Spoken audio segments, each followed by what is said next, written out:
Bonjour, bienvenue sur Aquabota. Alors aujourd'hui on va vous parler tout simplement des plantes pour crevettes. Il n'y a pas vraiment de choix prédéfini pour les crevettes, mais il y a vraiment un seul et unique critère, c'est la qualité d'eau de vos crevettes. En fonction du type de crevettes que vous allez avoir, si c'est des Caridina, des Neocaridina, faites bien attention à ce paramètre-là. Il y a aussi des conditions dans lesquelles elles ont été élevées, car certaines des fois sont adaptées à des milieux un peu plus durs que d'autres. Donc voilà.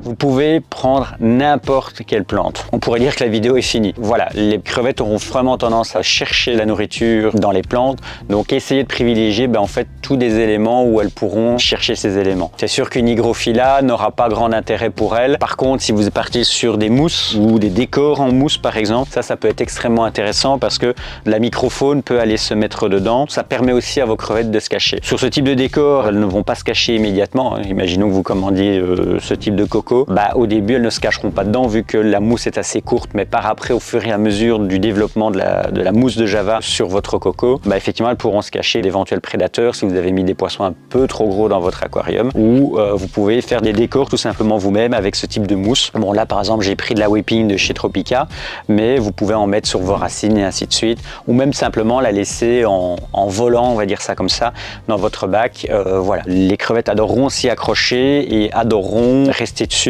Et en même temps voir s'il n'y a pas des petits restes de nourriture qui ont été scalés ou s'il n'y a pas de la microfaune dedans, en fonction du type de bac que vous avez. Vous pouvez aller sur n'importe quel type de mousse, je pense par exemple à ce qu'on appelle aussi la varèche ou la monocélium. Donc ça c'est une mousse qui est assez intéressante d'un point de vue visuel d'ailleurs, pour la petite anecdote.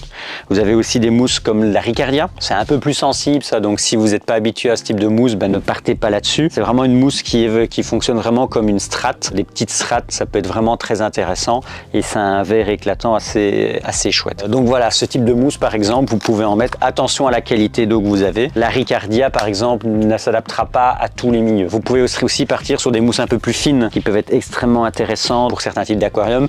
Ça par exemple c'est de la Physidance. Attention que si vous avez une qualité d'eau qui est pas très bonne, là ça n'ira pas. C'est une plante qui peut être assez difficile. C'est une mousse qui est extrêmement intéressante pour les crevettes pour aller chercher dedans. Petit message d'ailleurs sur la Physidance, j'en profite de cette vidéo, voilà. Souvent on nous demande tiens comment ça se fait que les brins sont assez petits. En fait les brins ont pour but d'être vraiment ficelés sur vos décors et c'est à ce moment là effectivement que vous pourrez avoir cet effet volume que l'on voit souvent en vidéo. Souvent les marchands vont vous la vendre sur des petites plaques argentées. Nous on apprécie plus vous la vendre comme ça car ça vous laisse vraiment la quantité pour le faire. Sur cette petite plaque la quantité est vraiment divisée et deuxièmement ça vous permet de faire ce que vous voulez avec votre plante. Donc si vous voulez la mettre sur une racine, vous ne devez pas commencer à enlever le fil de pêche, machin chose, voilà.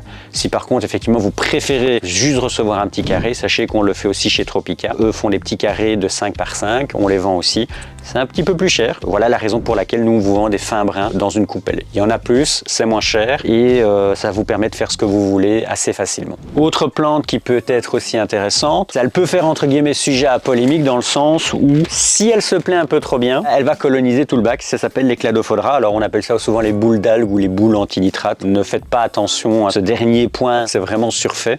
C'est pas ça qui va capter tous vos nitrates. C'est une mousse qui peut être très jolie dans un bac. D'ailleurs, par le passé, j'avais déjà fait des décors avec ce type de mousse. Mais par contre, une fois qu'elle se plaît bien, sachez une chose, qu'elle est littéralement invasive. C'est-à-dire que si vraiment elle se plaît vraiment bien dans votre bac, elle va coloniser tout le décor. Et donc vous aurez un décor tout vert.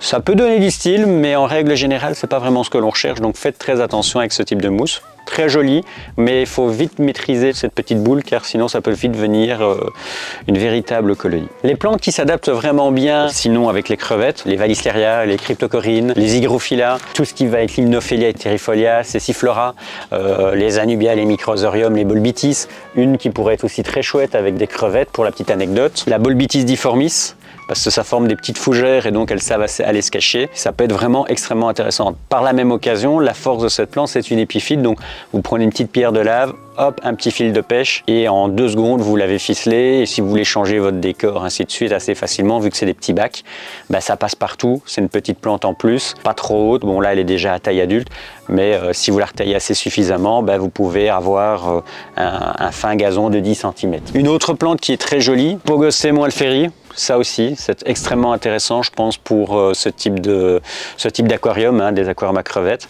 mais avec un sol nutritif quand même. Ne mettez pas une Pogostemon Alferi sans sol nutritif, ça ne fonctionnera pas. Après, voilà, hein, on est toujours sur des classiques, hein, les microsoriums, les bucéphalandra aussi, vous pouvez. Rien de très compliqué. Sur un petit rocher, une racine, et ainsi de suite, ça peut le faire sans aucun problème. Après, on peut très bien partir sur des plantes un peu plus compliquées, tout dépendra de votre éclairage. Hein. Je pense à des Cryptocoryne Flamingo, Dark Orange, de chez Derl par exemple. Les Rotala aussi sont extrêmement jolis, les Rotala Red Blood. Donc ça, c'est tout ce qui va vraiment déterminer le choix de votre plante, c'est vraiment la qualité d'eau que vous allez avoir et les engrais que vous allez mettre. Pour rappel, avec les engrais que vous allez mettre, faites extrêmement attention, les crevettes n'aiment vraiment pas le faire. Donc si vous en mettez, ça pourrait même être létal pour elles. Voilà les quelques petites informations qu'on peut vous donner. L'objectif principalement des plantes, c'est de leur apporter un milieu sécurisant pour qu'elles puissent se cacher et trouver leur nourriture, entre guillemets. C'est aussi un côté esthétique, hein. On est souvent sur des petits bacs. Il n'y a que deux facteurs à prendre en compte quand vous choisissez des plantes pour un petit aquarium ou un grand aquarium à crevettes.